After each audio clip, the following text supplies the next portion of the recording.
Pinaagi sa 38 million project sa kagamanang probinsyal, Barangay Road sa Barangay Ilaya, sangko ngadto sa Barangay Baaw, Dapitan City, Gisemento na. Duwato nato si Lorby Cabilin sa dugang detalye. Barangay Road nga may gitason nga 3.4 kilometers ang gipasemento sa kagamhanang probinsyal gikan sa Barangay Ilaya hangtod sa Barangay Baaw, Dakbayan sa Dapitan. Proyekto alang sa kaayuhan sa tanan ang gipahat sa kagamhanang probinsyal sa administrasyon karon ni Governor Roberto Uy ngadto sa katawhan sa Barangay Ilaya ug Baaw sa Dapitan City pinaagi sa balor 38 million nga Barangay Road Concreting Project. Ang maong dakong proyekto magsemento sa 3.4 kilometros nga Barangay Road gikan sa Barangay Ilaya ug takdo ngadto sa Barangay Baaw. Lakip sab niini ang pagbutang og mga tamburong ingon man riprap sa pipila ka porsyon sa maong karsada. Si Kapitan Predimar Kizo sa Barangay Ilaya ang mapasalamaton sa labang makagagahom tungod kay matud niya aduna kini gihimong instrumento aron mapaabot ang tinuuray nga serbisyo ngadto sa katawhan pinaagi sa paghatag og mga proyekto nga labang gikinahanglan sa tanan. Gisaysay sa kapitan nga hinaykan kalisod sa mao nga dalan kaniadto apan kadaghanan dinhi moagi tungod kay mas duol kini ikumpara kung sa highway mag-agi. Gipaambit niya nga una kining gipagrabahan ni Governor Uy, mao nga nahapsay-hapsay kini ug karon dako nilang kalipay kay gipasimento na gyud kini ubos sa administrasyon ni Governor Uy. Dako pasalamat sa atong Ginoong Hesukristo nga anaa gyud nitabang sa kanunay nga nasa mga taong gihimong instrumento aron makabot ang tinud-anay ug ligdong na panggobyerno o paghatag sa mga proyekto nga gikinahanglan sa mga tao. Salamat kay ning road, Ilaya Road Concreting, Ilaya to Baaw nga nahatag yun. Sa una baling lapuka gyud. Hinaykan gyud ka lapuka, di man gani hapit ug madto ta og Baaw, di man gani gyud maglisod gyud og sakyanan. Single gani sag single sa una lisod min gyud kaining dalana. Nauna ani nagpagraba si Gob. Muning nahapsay-hapsay karon konkreting na gyud. Salamat kaayo ni Gobernador Roberto Uy nga andam siyang nitan-aw namo nga mga kabos, andam siyang nilantaw sa mga katawhan nga nagkinahanglan sa serbisyo. Salamat gyud kaayo. Ug kaning ni ang iyang tabang diri kanamo sa kanunay kay dili lang man kaning ni ang Ilaya to Baaw.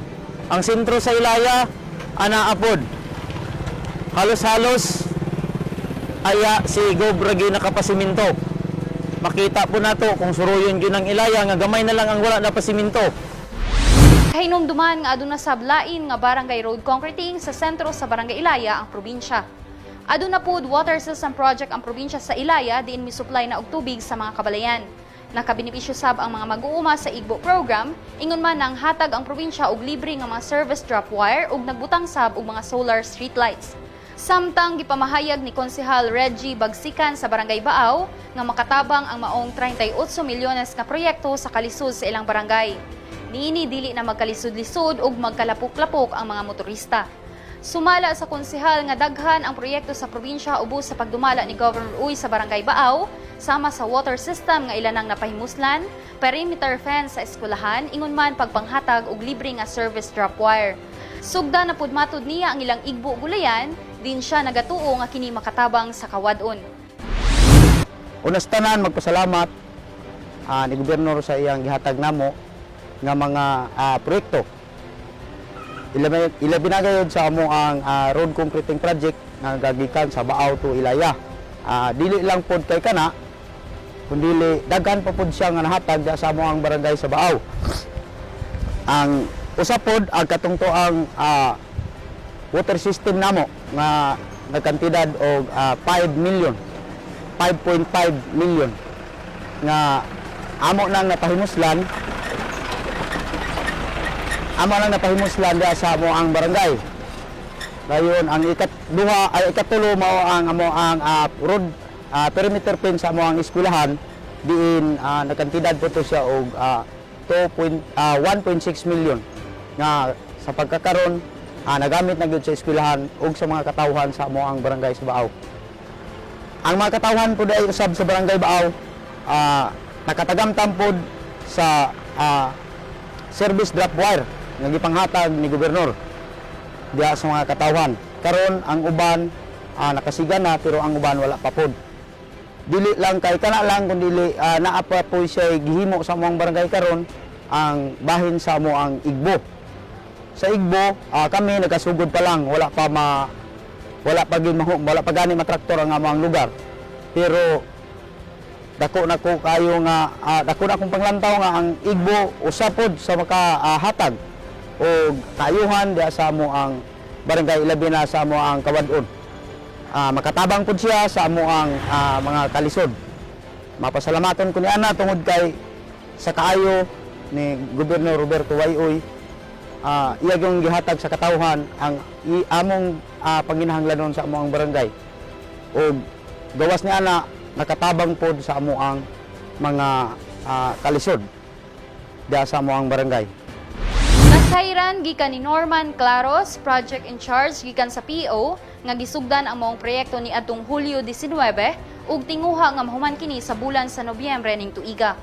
Gibutyag niya nga gisugdan na sab ang lain nga road concreting project sa probinsya sa Barangay Mariauray, ingon man sa Barangay Kauswagan hangtod sa Barangay Linabo, sakop sa Dakbayan sa Dapitan. Ug nahumana ang road concreting project sa Barangay Sibulok hangtod sa Barangay Magsaysay sa lungsod sa Sibutad ug ang road project sa Libertad Town proper hangtod sa boundary sa Barangay Concepcion. Ato rin nasugdan ang atong pag-konkreto sa ato ang kadalanan din nagsugod kini ni atong usang adlaw sa 19. So sa pagkakaroon, ongoing ang atong buhos or pouring works. Kining project karon naghihatag ni Gobernador Roberto Uy dinhi sa duha ka barangay is hinkostar kini sa 38,160,000 pesos. Ato pang gisugdan dito ang atong road concreting sa Barangay Kauswagan paubos latas na pod mo connect ni siya sa Barangay Linabo katong na steel bridge dito. So nasa length na 4,835 meters. So konektar na gina siya, wala na siya putol.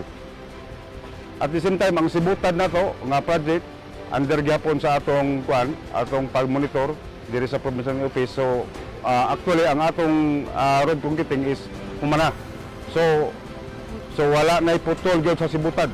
So ang lungsod sa Libertad sa ato lang nakuanan diha atong nahuman gikan sa town proper or sa town site padulong gina dito sa padulong na sa boundary sa Concepcion.